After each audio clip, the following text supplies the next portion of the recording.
my name is Atinga, and today we are having our beautiful guest. Hi, I'm Fazai. Wow. How are you doing today, Faza? I'm good, thanks. How are you? I'm fine, thank you.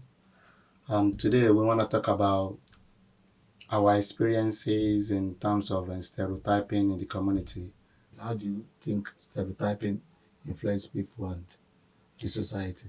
Um, to begin with, I just feel like stereotyping leads to limitations because a person already has a conclusion on how you are, on who you are, without even having an interaction with you from a personal level. So the main thing that it actually does is create a box where there's not supposed to be a box.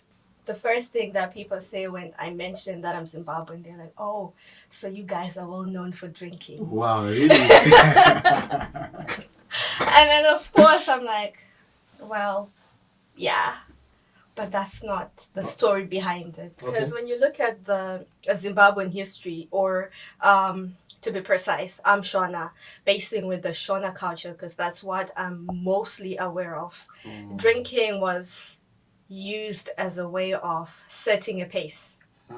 So when you're about to have a conversation, when you're about to talk about something that's important, they'll use drinking. Be like, oh, I think if I take a shot, I'm going to be at the same level as this person who's been drinking in the morning. And that way, when we are about to have a conversation, we're going to be on the same level. Wow, really? Yeah.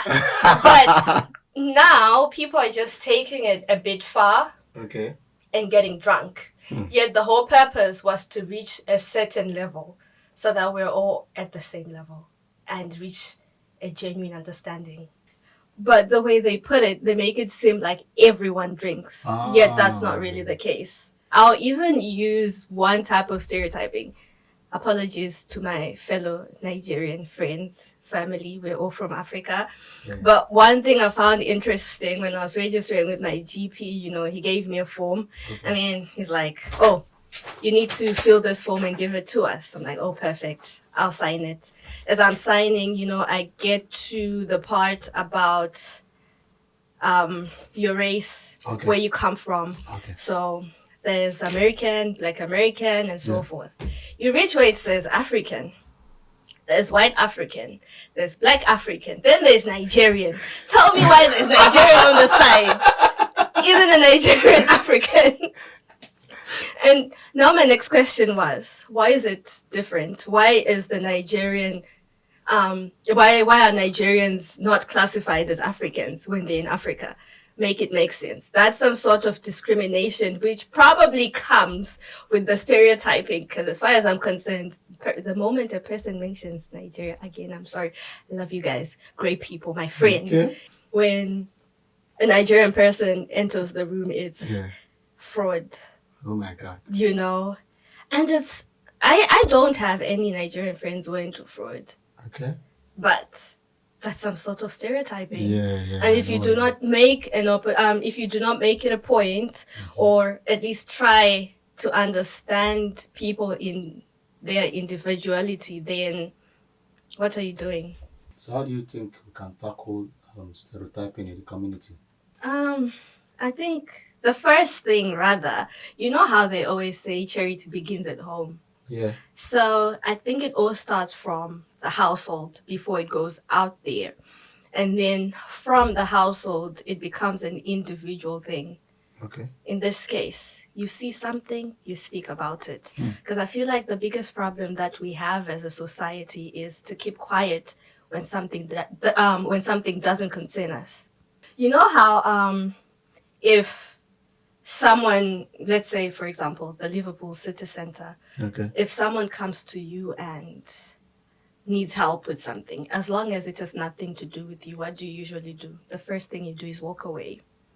You see something happening, you don't want to be a part of it because you're scared or worried that you might be caught in the crossfire, you might be a participating act.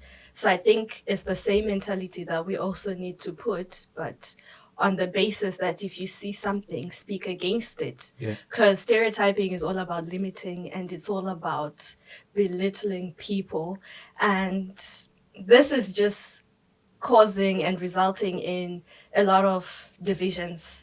That comes to my third questions about how do stereotype impact the opportunity available to various group of people in terms of interaction, in terms of education and job opportunity. Do you have?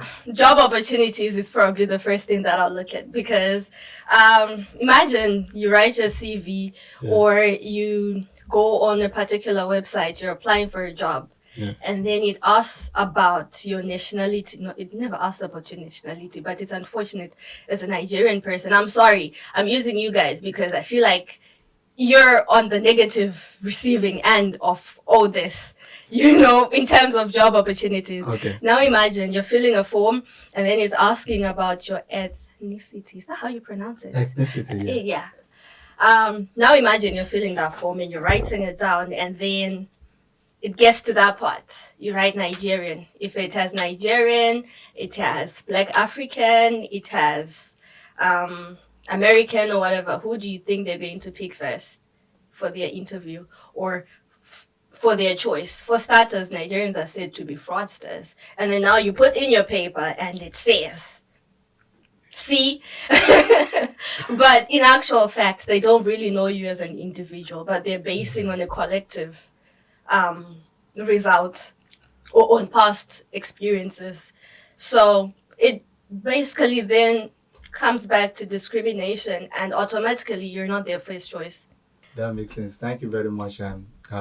This is the end of the. What do you want to give a shout out to Zimbabwe people out there watching this video? Hi guys, Muribo. Salibonan. I just had to put in a few Shona and Ndebele words. I'm not that fluent in the Ndebele sector, but Yeah, this is the end of today's episode. So you will catch us in the next one. Thank you.